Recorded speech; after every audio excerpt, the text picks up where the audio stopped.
주님께서 여러분과 함께 또한 사제의 영과 함께 루카가 전한 거룩한 복음입니다. 주님 영광 받으소서. 그때에 몇몇 사람이 성전을 두고 그것이 아름다운 돌과 자원 예물로 꾸며졌다고 이야기하자 예수님께서 이르셨다. 너희가 보고 있는 저것들이 돌 하나도 다른 돌 위에 남아있지 않고 다 허물어질 때가 올 것이다. 그들이 예수님께 물었다. 스승님, 그러면 그런 일들이 언제 일어나겠습니까? 또 그 일이 벌어지려고 할 때 어떤 표징이 나타나겠습니까? 예수님께서 이르셨다. 너희는 속는 일이 없도록 조심하여라. 많은 사람이 내 이름으로 와서 내가 그리스도다, 또 때가 가까웠다 하고 말할 것이다. 그들을 따라가지 마라. 그들 뒤를 따라가지 마라. 그리고 너희는 전쟁과 반란이 일어났다는 소문을 듣더라도 무서워하지 마라. 그러한 일이 반드시 먼저 벌어지겠지만 그것이 바로 끝은 아니다. 이어서 그들에게 말씀하셨다.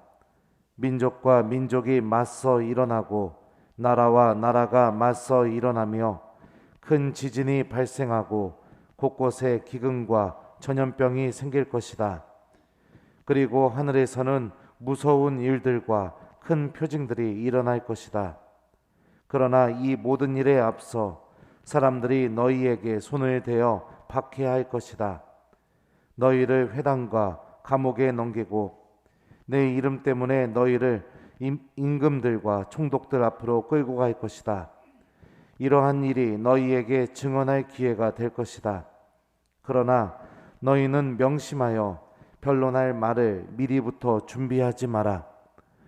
어떠한 적대자도 맞서거나 반박할 수 없는 언병과 지혜를 내가 너희에게 주겠다. 부모와 형제와 친척과 친구들까지도 너희를 넘겨 더러는 죽이기까지 할 것이다. 그리고 너희는 내 이름 때문에 모든 사람에게 미움을 받을 것이다. 그러나 너희는 머리카락 하나도 잃지 않을 것이다. 너희는 인내로서 생명을 얻어라. 주님의 말씀입니다. 그리스도님 찬미합니다. 오소서 성령님. 그런 너희는 인내로서 생명을 얻어라. 안녕하세요. 오늘 복음 말씀 여러분들 어떻게 들으셨나요? 1번 너무 재밌다. 2번 한 말씀도 안 들어서 생각이 안 난다. 3번 무시무시하다. 몇 번입니까? 네, 무시무시하죠. 우리 전례력이 다음 주면은 이제 한 해가 끝나요. 그래서 복음 내용도 종말에 대한 이야기들이 이렇게 나오게 됩니다. 종말이 다가오게 될 때 모든 것이 다 무너져 버리게 되고 또 우리들의 신앙을 위협하는 그런 일들이 벌어질 거라고 예수님께서 말씀하십니다. 근데 오늘 복음에서 유독 눈에 들어오는 표현들이 있습니다. 무서워하지 마라. 또 너희는 머리카락 하나도 잃지 않을 것이다. 너희는 인내로서 생명을 얻어라. 무서워하지 마라. 여러분들은 이 말을 주로 언제 쓰시나요? 써본 적이 없으신가? 저는 어렸었을 때 제 동생한테 이 말을 되게 많이 썼던 것 같아요. 무서워하지 마. 이렇게. 어렸을 때 저희 집에는 화장실이 집에 없었어요. 그래서 마을 사람들이 공중변소 하나 이렇게 만들어 놓은 거 있는데 거기를 이렇게 화장실로 썼었습니다. 밤에 화장실 가는 게 그게 그렇게 어린 나이에는 무서웠었죠. 힘들었었죠. 동생이 저보고 형 나 화장실 가고 싶다고 그러면 이제 같이 가줍니다. 그러면은 이제 불도 안 켜져요. 그래서 컴컴한 그 공중변소에서 동생이 이제 들어가서 일 보면서 이제 한 10초 간격으로 이랬던 것 같아요. 형, 형 여기 있어. 그리고 또 있다가 형, 그러면 있어. 어디 가지 마. 형 여기 있어. 무서워 죽겠단 말이야. 무서워하지 마. 형 여기 있으니까. 예. 그럴 때 이렇게 이 말을 자주 썼던 것 같습니다. 또 동생이 무서운 꿈 꿔가지고 저를 이렇게 깨울 때가 어렸을 때 자주 있었습니다. 무서운 꿈 꿨다고 하면 제가 또 형이 여기 있으니까 걱정하지 말라고, 무서워하지 말라고, 그럴 때도 이렇게 했던 것 같고, 그리고 또 동생 괴롭히는 애가 한 명이 이제 골목에서 이렇게 걸어와가지고 동생이 저보고 다른 길로 가자고, 제가 나 괴롭힌다고 해서 형이 같이 있으니까 하나도 무서워하지 말라고 가자고 이러고서 갔던 적도 있고. 무서워하지 마라. 여러분들 이 말에 담겨 있는 의미가 무엇일까요? 왜 무서워하지 말아야 될까요? 하느님이 맞아요. 지켜주시고 또 나와 함께 반드시 계셔줄 것이니까 무서워하지 말라는 겁니다. 어느 정도까지 우리를 지켜주신다고 말씀하셨냐면 너희는 머리카락 하나도 잃지 않을 것이다. 그 정도로 우리들을 지켜주실 것이랍니다.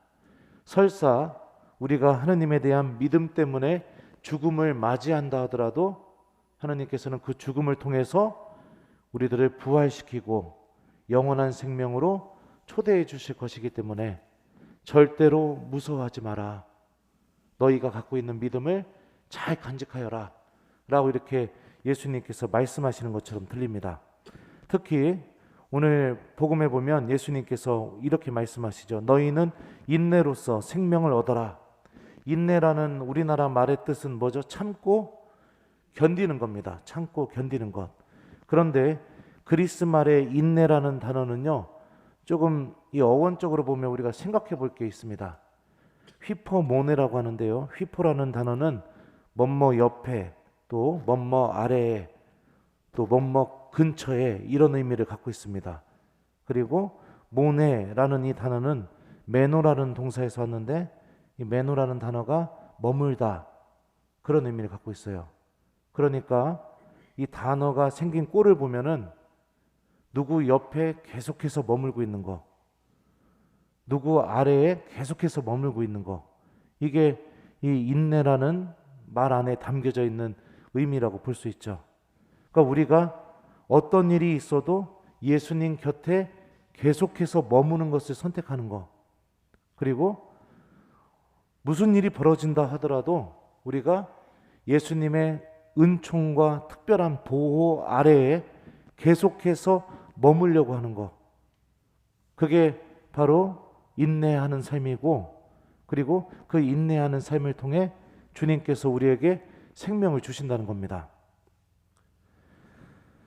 예수님께서 오늘 말씀하신 것처럼 오늘날의 우리들의 세대를 한번 봅시다. 제일 먼저 무슨 일이 벌어진다고 했죠? 예수님이요? 성전이 무너진다고 했고요. 그리고 또 그리스도, 내가 그리스도다라는 이런 사람들이 나타나가지고 우리들의 신앙을 속이고 기만한다고 했습니다. 그죠? 실제로 지금도 그런 일들이 벌어지게 되죠. 우리 유사종교에서 자기들이 그리스도라고 하면서 수많은 젊은이들의 삶을 망가뜨리고 있습니다. 전쟁은요? 전쟁이 일어나요? 안 일어나요? 일어나고 있죠. 지금 우크라이나와 러시아 전쟁이 있고, 또 기후 위기로 인해서 세계 곳곳에서 그 뭡니까? 빈곤과 기아가 이렇게 발생하고 있죠. 그 오늘 종말 때 일어날 일들 우리가 곰곰이 생각해 보면 한 3분의 2 이상은 이미 벌어지고 있는 일입니다. 그죠? 특히 전염병 지금 있습니까? 없습니까? 그렇죠? 코로나19로 전염병도 있고. 근데 코로나19만 갖고도 생각해 봅시다. 많은 신앙인들이 육신의 생명 때문에 예수님 곁에, 예수님의 보호 아래 머무는 그 신앙생활을 중단한 사람들이 굉장히 많습니다. 그죠? 그러니까 어떤 일이 있더라도 내가 예수님 곁에 머무는 거, 어떤 일이 있더라도 예수님의 은총 아래에 있으려고 하는 거, 이게 우리에게 생명을 가져다 주는 것이고, 가장 절망적인 순간에도 나와 함께 계셔 주시는 하느님, 나를 지켜주시는 하느님을 발견할 수 있게 되고 체험하게 된다는 겁니다. 예전에 저희 본당의 구역장, 그러니까 예전 본당이요. 구역장 한 분이 친한 사람한테 속아가지고 유사종교에 가서 2달 넘게 성경 공부를 했던 적이 있었습니다. 그 자매님이 미사에도 나오고 친분 때문에 어쩔 수 없이 그 유사종교에서 하는 복음방이라는 곳에 가서 일주일에 2번인가 3번을 성경을 이렇게 배우고 그랬대요. 근데 이제 그 자매님이 나중에 얘기 들어보니까 배우는 동안 졸려가지고 계속 잠만 잤답니다. 그런데 어느 날 한 달 이상 지나고 나니까 갑자기 그 가르치시는 분이 천주교의 성체성사를 부정하는 말들을 막 하고, 그리고 또 신부님들에 대해서 막 안 좋게 막 얘기를 했다고 하더라고요. 그러니까 그 자매님이 정신이 번쩍 들어가지고선 지금 무슨 얘기하는 거냐고, 왜 성체성사가 예수님의 몸과 피가 안 되는 거냐고 소리를 버럭 지르고, 그리고 난 우리 본당 신부님 사랑하는데 신부님도 욕하지 말라고, 그리고서 그 자리에서 박차고 나왔답니다. 저는 이 일이 그 자매님이 언제나 견고하게 하나님 곁에 머무는 삶을 살았기 때문에 그 일이 벌어졌다고 저는 생각이 들어요. 현혹하고 속일 수 있는 그런 상황 속에서도 끊임없이 미사에 나오고 성체조배하고 힘들고 어렵지만 그래도 기도하면서 살아가면서 신앙을 지켰던, 예수님 곁에 예수님의 은총 아래에 있으려고 했던 그 자매님의 믿음이 가장 위험한 순간에, 또 가장 결정적인 순간에 힘을 발휘하면서 다시 하느님을 바라보고 하느님께로 가는 것이 무엇인지를 식별할 수 있게 된 거죠. 오늘 이독서 말씀을 들어보죠. 이독서에서 바오로 사도는 이렇게 이야기합니다. 어디요? 잠깐만요. 올라? 네, 여기 있네요. 네. 그런데 듣자 하니 여러분 가운데에서 무질서하게 살아가면서 일은 하지 않고 남의 일에 참견만 하는 자들이 있다고 합니다. 그러한 사람들에게 우리는 주 예수 그리스도의 이름으로 지시하고 권고합니다. 묵묵히 일하여 자기 양식을 벌어먹도록 하십시오.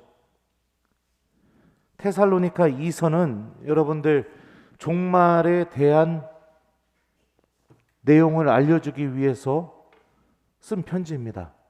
종말을 준비하는 자세가 무엇인지에 대해서, 종말 때 어떤 일이 벌어지는지에 대해서 쓴 편지예요. 근데 바오로 사도가 종말을 준비하는 자세로 묵묵히 일하면서 살아가라고 이렇게 이야기하고 있습니다. 이게 무엇을 의미하는 것 같습니까?